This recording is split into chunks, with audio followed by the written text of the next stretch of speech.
Hi guys, and welcome back to my channel. Don't know why I still say that because I have 0 subscribers. Anyways, in today's video we are talking about things you should know before opening a bank account in Ghana. Personally, I've made a lot of mistakes when it comes to this area, and there's some things I wish I knew earlier before opening a bank account in Ghana. So in this video I'll share those mistakes I made and how you can avoid making those same mistakes. You know what? That's a nice attitude, Ryan. I'm just helping you invest in your future, my friend. I'll also give you some helpful tips of things you should know before opening a bank account in Ghana. So if you're interested in this video, make sure to watch to the very end where I share some of my bank recommendations. And make sure to subscribe to the channel for more videos. So with that said, let's get started. So before we dive deep into the video, I want you guys to understand something called the motive of holding cash. This term was brought by Mr. Keynes or Keynes. Am I pronouncing it right?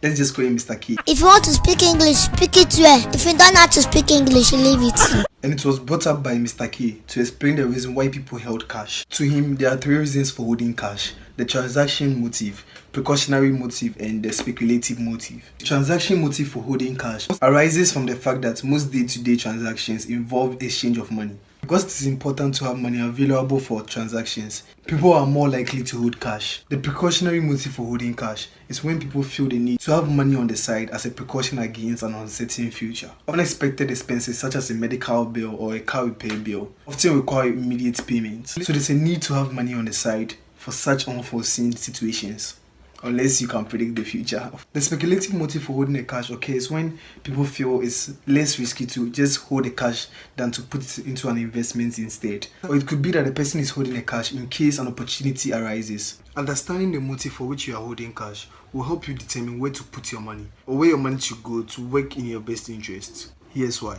If the reason you are holding cash is for transactional motive, it will be advisable for you to put the money into a bank account than to put it into shares. This makes it easier for you to get your money back when you do need it. Whereas if you bought shares, you would have to sell it first before you could get your money back. And not to add, you could receive way less than you actually put into the market if the market price of the share you bought has dropped. In the same way, if you're holding on to a lot of cash that you won't be using anytime soon and you can afford to lose it, it will be better for you to put it into an investment account with, let's say, an average return of 6% than to put it into a bank account with an interest rate of barely 0.01%. This way, your money is put into good use because the potential of you to make more money is high. After all, putting 1,000 Ghana cedis in an investment account with a 6% average return is always going to be higher than putting it into a bank account with a 0.01% return. It would have been better if you just place the money in a susu box. And if you want to hold cash for precautionary motives, it would be better for you to put it into a high yield savings account as an emergency fund. So the first thing you need to get before opening a bank account is your TIN number. For those who don't know what this is, it's basically your tax identification number. And it's used for a lot of things. You need your TIN number if you have any tax related business with the GRA. You need your TIN number to register a vehicle. And most of all, you need your TIN number if you want to open a bank account in Ghana. And it's so easy to get. You just go to any GRA in your area. That's your Ghana Revenue Authority with a personal ID and a passport picture. And you are given a form to fill. I'll try and get a form for you guys, and if I do, I'll put it in the description down below. But after filling up the form, it will take a day or 2 for you to actually get your TIN number. One thing I want to point out is that getting your TIN number is absolutely free. So if anyone wants to charge you for it, you should know better. You shouldn't have to pay. I was doing this research and I found this article where the vice president says sooner or later Ghana cars are going to be used as TIN number. Tell me your thoughts about it. Next thing you should know before opening a bank account is to research the bank. This is one mistake I made before opening my first bank account. I didn't research about the bank and I regretted afterwards. And I'm not saying they were a bad bank, but when I took into consideration what services I was happy with, there were a lot of better options I could have gone for. And I know you might ask, what kind of research should I do on the bank? And the simple answer is everything. You will be surprised when you put in some time to research the bank you want to open an account with. You realize that there are a lot of information that the banks don't tell you until you research them. But don't worry, I'm going to tell you exactly what you should look for before opening an account in a bank. The first thing you should research about is any and all fees. Banks charge a lot of fees that they don't tell you about. Monthly fees, ATM fees, overdraft fees, maintenance fees, and out of them all, that's the one I hate the most, maintenance fees. So make sure you know every fee your bank is going to charge you beforehand. You don't want to open your bank account one day and see this just because of maintenance fee. But chances are you can have most of your bank's fees waived if you just call your bank and ask them to do it. You could search for a bank that pays minimum fees or no fees at all. See, I can understand the overdraft fee, the ATM fees, and the monthly fees, even though I don't agree with them. But the reason why I hate the maintenance fees is I just don't understand it. Why is it a thing at all? Like, why does it exist in the first place?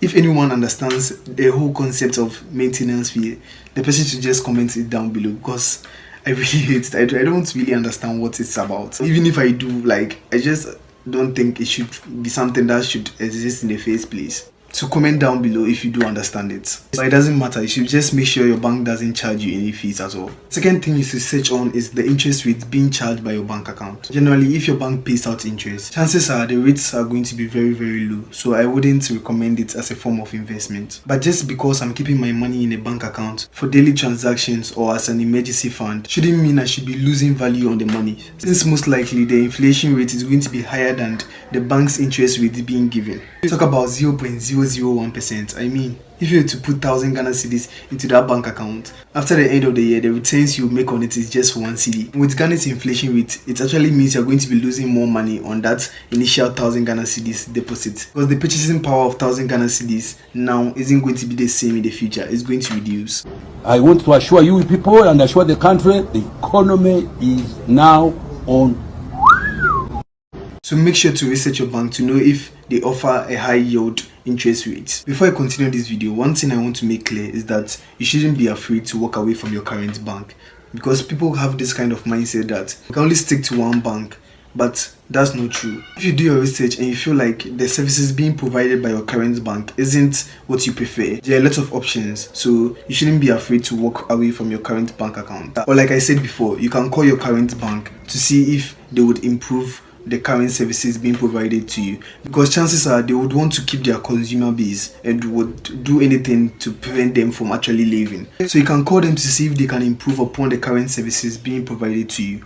The third thing you should know, especially if you're a student, is that you should take advantage of being a student. They make it so easy for you to open a bank account. And the best part is that if you use your student ID to open a bank account, most banks will literally charge you nothing in fees. No monthly fees, no ATM fees, and best of all, no maintenance fees. But of course, until you graduate. And even with that, chances are the fees you're going to be paying once your student ID expires are going to be on the lower side of the spectrum. So if you're a student of age in the SHS or in the university, I will highly recommend you to use your student ID to open a bank account. And the reason behind this is that the banks want to increase their consumer base. And chances are, if you're using this particular bank when you're a student, most likely that you're going to be using the same bank when you become a working adult and start earning more income.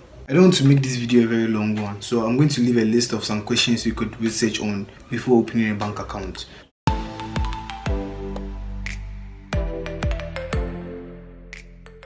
Just put in a little time to Google the questions and you might get an answer. So this brings us to the end of this video, and hope you guys got something from it. As promised, if you made it to the very end, thank you so much, and here are some of my bank recommendations. But before that, disclaimer, video is not sponsored by any of these banks I'm going to mention, and if you want to use any of them, make sure you do your needed research beforehand. So chances are, just because it works for me doesn't mean it's going to work for you. So in no particular order, the banks I will recommend are Our Bank Limited. I've been their services for I think about 2 years now, and I've really enjoyed it. Another option is Fidelity Bank. This one I haven't personally used, but a lot of my friends use this bank. From what I can tell from them, they really enjoy their services.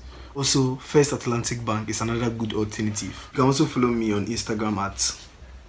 Make sure to subscribe to the channel for more videos. Comment down below any questions you have or your general thoughts about the video. You can also comment down what you think I can improve upon my videos. So that's it for today. Thanks for watching, until we meet again.